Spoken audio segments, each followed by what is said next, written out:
Let's look at cost behavior. In this particular video, I'll examine cost behavior in three different dimensions.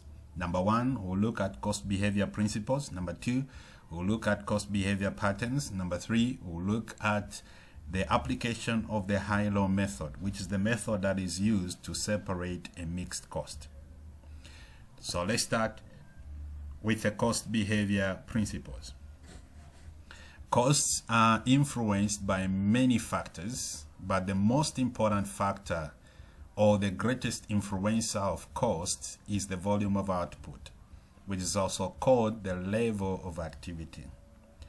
When the volume of output or level of activity increases, it is expected that costs will increase as well.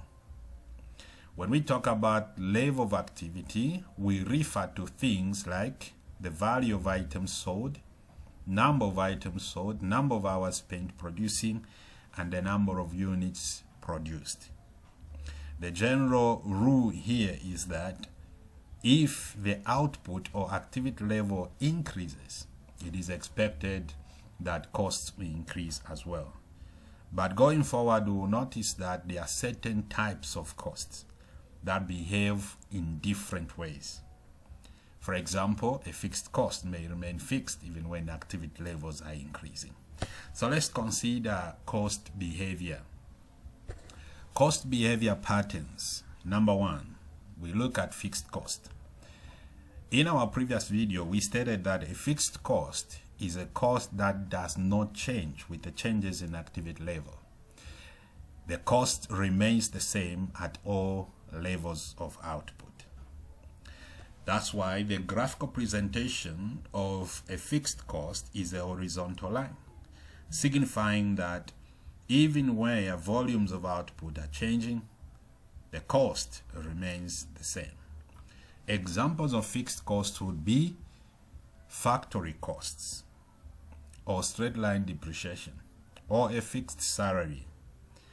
A fixed cost is simply a cost that is not changing in line with the changes in activity levels. For example, if you are renting a factory, even if you produce 1 unit in that factory, you will still pay the same rent.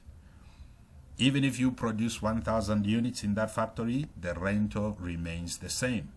So rental for a factory is an example of a fixed cost. Cost behavior pattern number two, we consider a step up fixed cost or a step cost. A step cost is a cost that is fixed in nature, but the cost is only fixed within a certain level of activity, beyond which the cost may step up. A good example of a step up fixed cost would be warehouse rent. If you are renting a warehouse that can only accommodate 1,000 units, it simply means that you pay that rental amount as long as the company is producing within 1,000 units. But if the company goes beyond 1,000 units, it simply means that a second warehouse must be rented. That will result in warehouse rental cost doubling or stepping up. If the second warehouse rented can only accommodate 1,000 units, it means that the company will pay that fixed warehouse rental as long as the company is producing within 2,000 units. If the company goes beyond 2,000 units, it means that the third warehouse should be rented and the warehouse rental would triple. So the graphical presentation of a step-up fixed cost looks like this. The cost is fixed, first of all, within a certain level of activity. Let's take it, this is 1,000 units. You are paying this amount of rent because you are renting just one warehouse. But the moment the company goes beyond this level of activity, 1,000, the second warehouse should be rented. So the rental cost, the warehouse rental cost steps up to that level within this given level of output. If the company goes beyond, you should rent the third warehouse. So a good example of a step-up fixed cost would be warehouse rent. Cost behavior pattern number 3, we look at the variable cost. A variable cost is a cost that varies directly with the level of activity. It means that the cost increases in direct proportion with the increase in output levels. With the variable cost, if you are producing 0 units, the cost will be 0. But as you increase the volume of output, the cost also tends to increase.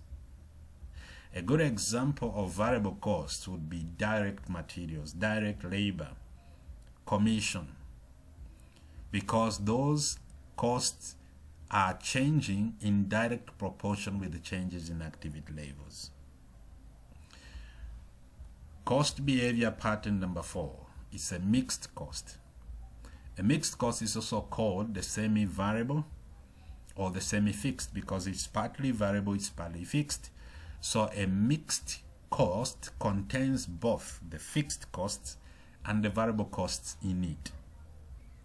The graphical presentation of a mixed cost is an upward trend line. But this line does not start at 0 because of the presence of the fixed cost.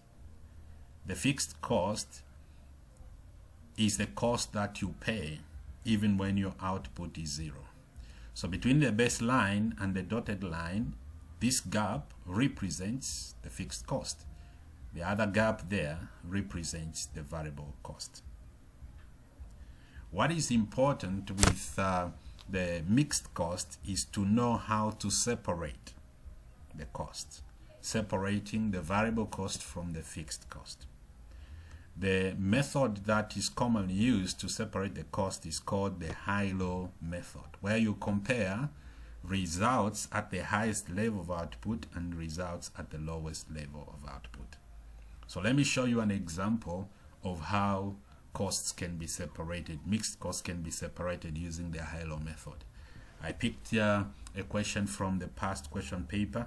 This is December 2017 DF5. The question came in section A, that was question number 1.2. So let's see how we can apply the high-low method to separate a mixed cost.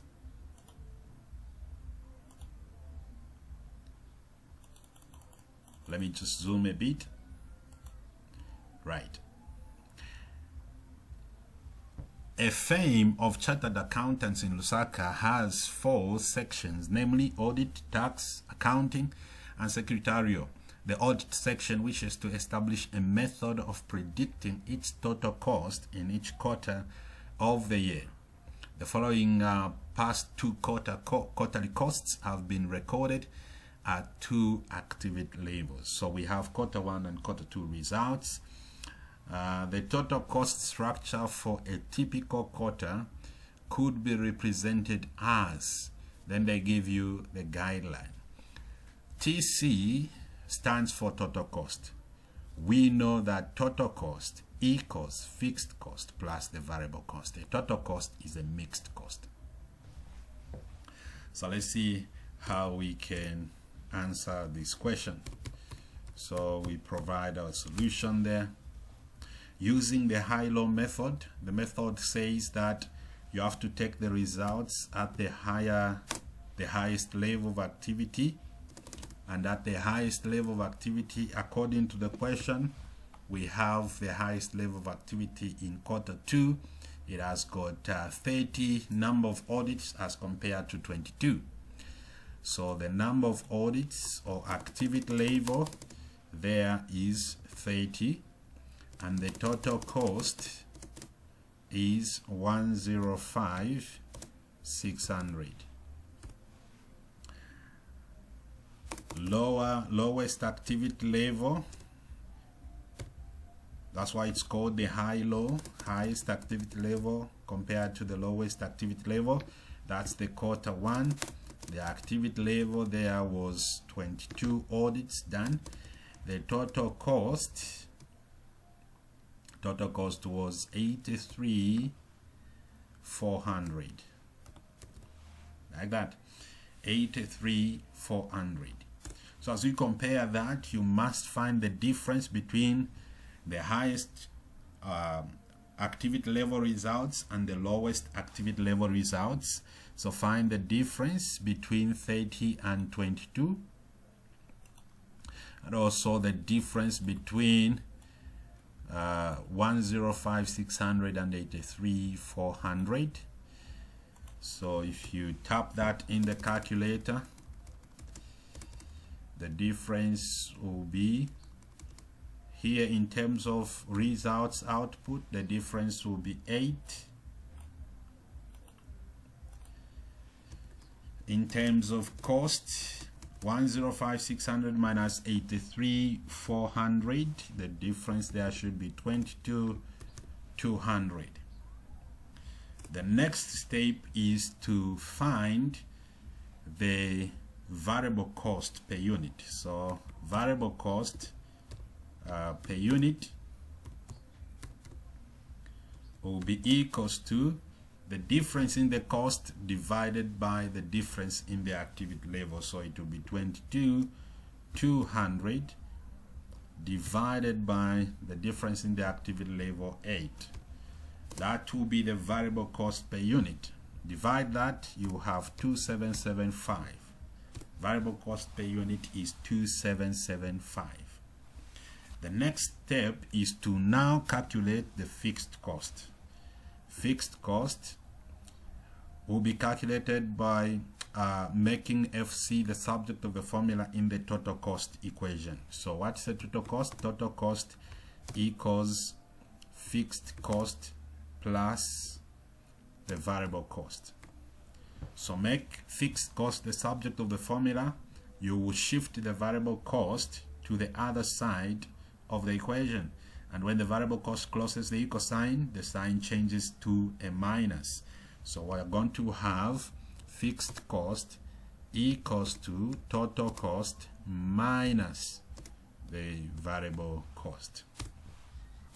We know what total cost is in each of the two periods, so just take one period for calculating the fixed cost. Why? Because the fixed cost will be the same, so whichever period you use to calculate the fixed cost, you don't have to worry. The fixed cost is the cost that does not change with the changes in activity level. So the fixed cost we are going to calculate will be the same for all quarters of the year. So let's take our quarter 2. We use the results in quarter 2 to calculate the fixed cost. So what will be the fixed cost? Fixed cost will be equals to, we get the total cost for quarter 2, that's 105,600 minus, open brackets, we know what the variable cost per unit is, but the total variable cost will be the variable cost per unit multiplied by the number of units. See, so the number of units in quarter 2 is 30 multiplied by the variable cost per unit, which is 2775. So your fixed cost will be equals to 105,600 minus 30 multiplied by 2775. You should get 83,250. So that should be 83,250. When you subtract that, your fixed cost will be equals to 22,350. That's your fixed cost. So we have our fixed cost, 22,350, and we have our total variable cost, which is the number of units multiplied by the variable cost per unit, and we have the variable cost per unit given there. So let's go back to the question and see which one will be the appropriate answer. So total cost equals fixed cost 22,350, that's what we calculated, plus the variable cost per unit multiplied by the number of units. This A represents the number of units, this number of audits, that's the A there, which will result in a variable cost. So the variable cost per unit multiplied by the number of units. So the correct option in this case is going to be option A. That's a correct answer. Option A is a correct answer. So thank you so much for your time.